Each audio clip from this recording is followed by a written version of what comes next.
যারা কাটার ভয়ে মাছ খেতে চায় না তাদের আজ খুব ভালো একটা রুই মাছের রেসিপি আপনাদের মাঝে শেয়ার করছি।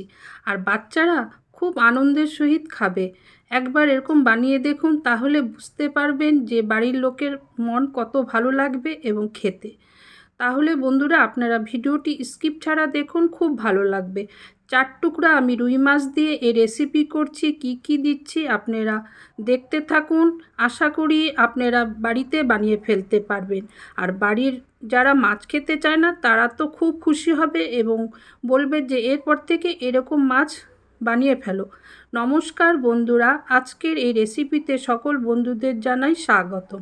আমি 4টা মাছ সামান্য লবণ আর হলুদ দিয়ে 5 মিনিট একটু ভাপিয়ে নেব। তারপর মাছটা ঠান্ডা হলে আমি কাঁটাগুলো সব হাতের সাহায্যে ছাড়িয়ে নেব, একটাও যেন কাঁটা না থাকে। আর খুব সহজেই মাছের কাঁটাগুলো ছাড়ানো যায় যেহেতু সিদ্ধ করা হয়েছে। তাহলে বন্ধুরা, এবার কি মশলা তৈরি করব দেখাচ্ছি। 2টো পেঁয়াজ কুচি করে রেখেছি, 2টো টমেটো, কয়েকটা শুকনো লঙ্কা, রসুন কুচি, কাঁচা লঙ্কা কুচি। বাড়ির সদস্য হিসাবে মাছ এবং এই সব জিনিসগুলো নেবেন। আমার বাড়িতে যেরকম আছে সেই হিসাবে আমি কিন্তু নিয়েছি। মাছগুলো ভালো করে ছাড়িয়ে এর মধ্যে সামান্য লবণ হলুদ দিয়ে খুব ভালো করে মাখিয়ে নেব। আর যেটুকু কাটা যদি থাকে হাতেই লেগে যাবে, তখন ছাড়িয়ে নিতে পারবো। আশা করি আপনারাও এরকমভাবে করবেন। আর খুব ভালো করে কিন্তু এটাকে মাখতে হবে। মাছ না থাকলে কাতলা মাছ দিয়েও করতে পারবেন। আর বাড়ির সদস্য হিসাবে নেবেন, সেরকমভাবেই সব কিছু তৈরি করে করবেন। মাখাটা খুব ভালো মতন হয়ে গেছে, এক সাইডে আমি রেখে দিলাম। এখন কড়াইয়ের মধ্যে আমি সর্ষের তেল দিয়ে দিলাম পরিমাণ মতো। এখন মাছগুলো আমি দিয়ে খুব ভালো করে ভেজে নেব। লাল করে কিন্তু ভাজতে হবে আর খুব নাড়িয়ে যেতে হবে, নইলে নিচে লেগে যাবে। যে রাঁধবে তার একটু কষ্ট মাছের কাঁটাগুলো বার করার, কিন্তু যারা খাবে তারা সহজেই খেয়ে নেবে, তাই না? খুব ভালো করে আমি ভেজে নিচ্ছি। যে বন্ধুরা লাইক দেননি এখনই লাইকটা কিন্তু দিয়ে নিন। অনেক সময় ভুলে যান, তাই মনে করিয়ে দিই। দেখুন এরকমভাবে লাল করে কিন্তু আমি ভেজে নিচ্ছি আর অনবরত কিন্তু খুন্তি নাড়িয়ে যাচ্ছি যাতে না পুড়ে যায় এবং সব যেন ভালো মতন ভাজা হয়ে যায়। আপনারা কিন্তু এরকমভাবেই ভেজে নেবেন। আর খুব ভালো করে ভাজলে পরে কিন্তু খেতে বেশি ভালো লাগে। কম ভাজলে পরে মাছের একটা আষ্টা গন্ধ থাকে। দেখুন অনেকটা আমার ভাজা হয়ে গেছে।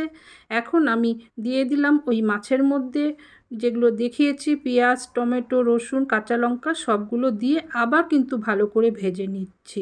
এই মাছের রেসিপি অনেকেই জানে, অনেক রকম করে, কেউ ভেজে নিয়ে কাটা ছাড়ায়, কিন্তু আমার কাছে সেদ্ধ করলে সুবিধা হয়। এখন আমি এর মধ্যে দিয়ে দিচ্ছি শুকনো লঙ্কাটা। শুকনো লঙ্কাটা পরে দিচ্ছি কেন, তাহলে এটা দিয়ে মাখলে পরে খেতে কিন্তু গরম ভাতে বেশি ভালো লাগে। তাই শুকনো লঙ্কাটা খুব ভালো করে ভাজার জন্য মাঝখানে আমি দিয়ে দিচ্ছি। খুব ভালো করে এটা ভাজা হয়ে গেছে। আমার চ্যানেলে রুই মাছের অনেক রেসিপি দেওয়া আছে এবং আরও অনেক মাছের রেসিপি দেওয়া আছে, নতুন নতুন এবং ইউনিক ধরনের।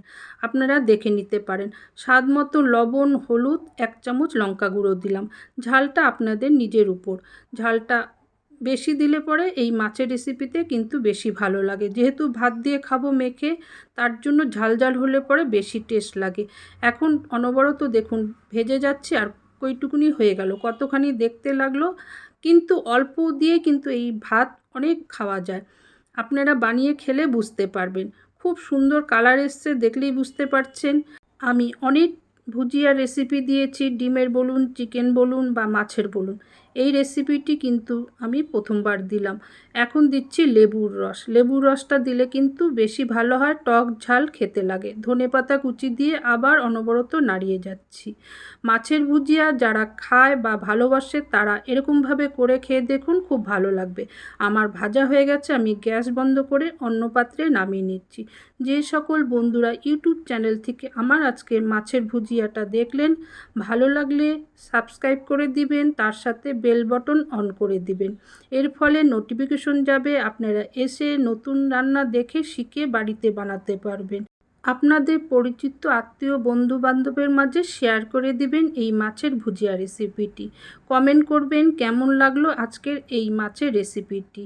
ফেসবুক থেকে যদি দেখে থাকেন তাহলে ভালো লাগলে পেজটিকে ফলো করে রাখবেন, শেয়ার করে দিবেন আপনাদের পরিচিতর মাঝে। কমেন্ট করবেন কেমন লাগলো না ভালো লাগলো, বা কেমন করে আপনারা এরকম বানান নাকি সেরকম কমেন্ট করবেন। আশা করি আপনাদের কাছে ভালো লাগবে।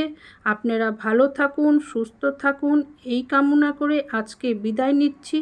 আবার কোনো নতুন রেসিপি নিয়ে ঠিক সময় আমি চলে আসব। আর আপনাদের কোনো রেসিপি জানতে হলে আমার কমেন্ট বক্স খোলা আছে, কমেন্ট করবেন। আমি নিশ্চয়ই চেষ্টা করব আপনাদের কাছে সেই রেসিপি ভিডিও বানিয়ে আপনাদের দেখাবো। আশা করি আপনাদের ভালো লাগবে আজকের এই রেসিপি দেখে। তাহলে বিদায় নিচ্ছি। আর এতক্ষণ যারা আমার ভিডিওটি ধৈর্য ধরে দেখলো, শিখলো, তাদের জানাই অনেক ধন্যবাদ।